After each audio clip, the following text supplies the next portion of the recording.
Hello and welcome to today's video. Today's the next of my Diamine ink reviews that I'm doing this month. If you're watching this outside of August in 2022, just check my channel because I've done a bunch of Diamine reviews this month. And today I'm looking at this, which is Sherwood Green. Sherwood Green was one of the first Diamine inks I got, looking for like a nice rich sort of green that I could use. Once again, something that's not too vibrant, something that doesn't kind of pop too much off the page, but has a nice sort of depth of color to it. This is it on a coloring card. We'll look at it on some different sorts of paper and put it under some tests. So here it is on standard 68 GSM Tomar River paper. This is the good old Tomar River. Had it in two pens, a TWSBI Go Broad and Extra Fine as per usual. Let's talk about this ink. 5 points, and as I've said in some of these videos, and we'll continue to say, a number of these will remain the same as I do these reviews. So, it is made in Liverpool, England, and they've been making these inks since 1864, which it's a great track record for the company, and that's part of the reason why they're considered safe. They've gone through a lot of testing over the years, been used with a lot of different kinds of pens. They are safe for use in fountain pens, across the board. So, one of the reasons I really like this ink personally is because it has this occasional sort of undertone of blue. I kind of, when you look at like a forest of trees, you get this mix of blue and green sort of depth in the, in the leaves and things. That's kind of what I feel with this ink. It's got some, if you look here, you can sort of see just little hints of blue underlying the ink. Also a bit of sheen, which is quite nice. The fifth point I have here is that it is reliable, and that goes for the brand in general. The inks generally perform really, really well.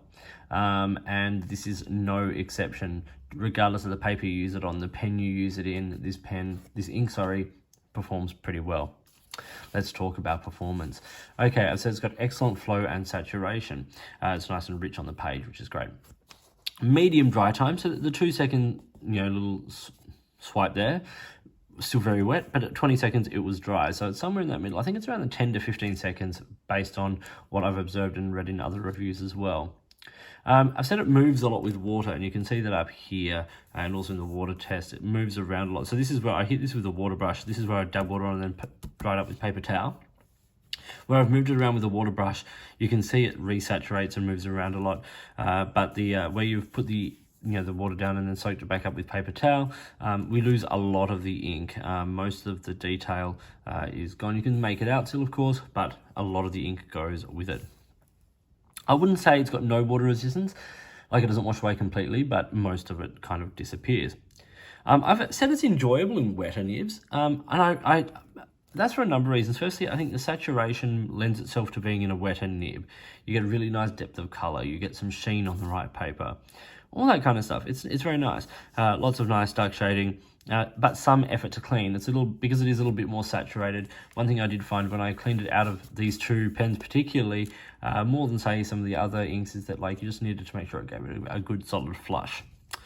Extras on this ink, it's got excellent shading, some red sheen, as you can see here in the swab, but also in some of the writing, it picks it up. I don't know if the camera will pick that up at all, but it is there.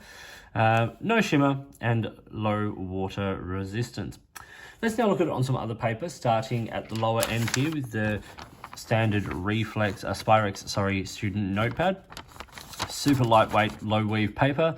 You can see the colour's a little bit more dull. There's a little bit of feathering, but not too bad, particularly from the broader, wetter nib, but you would expect that on this paper. This is not fountain pen friendly paper at all. The reverse, though, shows that very little really comes through. I'm actually quite impressed, given how some other inks perform on this paper. This is done very, very well. Next up the chain, we have the printer paper. This is the Reflex 80 GSM printer paper, good quality printer paper here in Australia.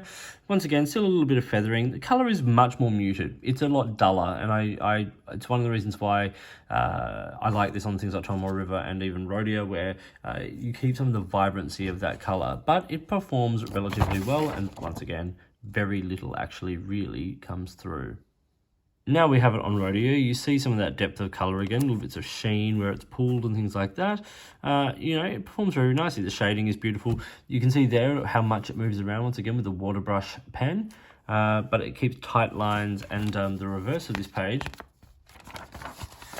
you can see that once again, absolutely very little has come through. Diamine performing well as you would expect. On the Tomo River here, we see that it writes really nicely. It keeps a very, very tight line. There's lots of depth of color, lots of shading, and the reverse shows nothing coming through. You would expect that on Tomo River paper. It's very, very fountain pen friendly paper, but the only places it comes through is where I've added water or put down a lot of ink.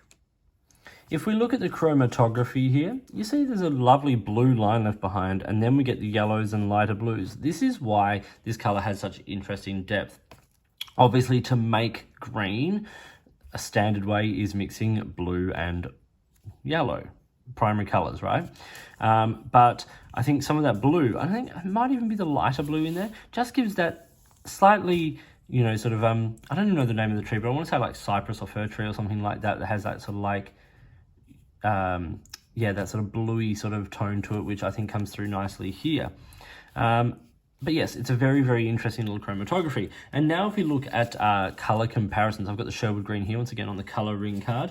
As per usual, I want to put it alongside a Robert Oster. Now I chose eucalyptus leaf, not because it is a perfect match, but because I wanted to show something that had like the earthy green tone alongside this, just to show that it's not like a dull earthy green. It's actually got a nice hit of green, but it isn't quite as like bright or like vibrant green as Mont Blanc Irish green, which I have here, which is like my standard green.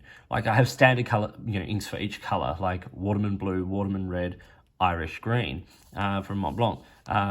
So these are what I consider to be like middle of the ground inks. You can see that it's got a bit more depth to it, a little bit more warmth. It's a bit more dusty in those lighter shading, but nowhere near as like earthy as eucalyptus leaf. If we're talking about the price of this ink, as per usual, I've priced the 30ml and the 80ml bottles of this ink. The 30ml being a little plastic bottle, the 80ml being a wonderful glass bottle.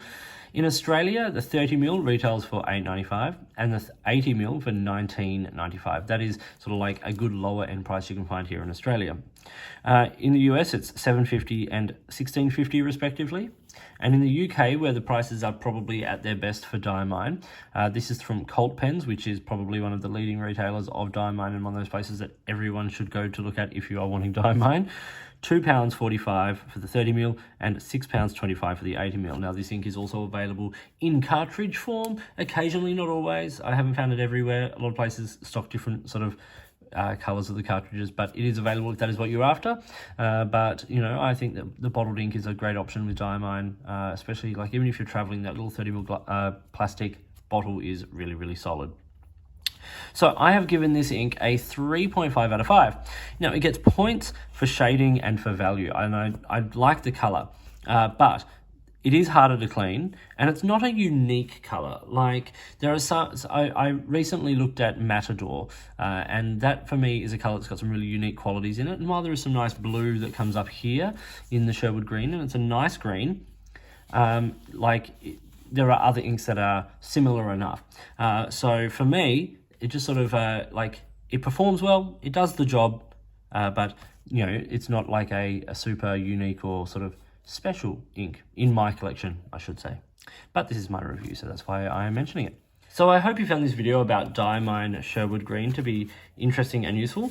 Thank you for watching, and thank you for supporting the channel. Please like and subscribe, hit all the notifications button, all that kind of stuff.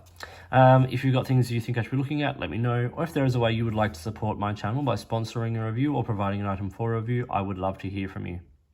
In the meantime, and until my next Diamine review, enjoy your pens, enjoy your ink, and I'll talk to you soon.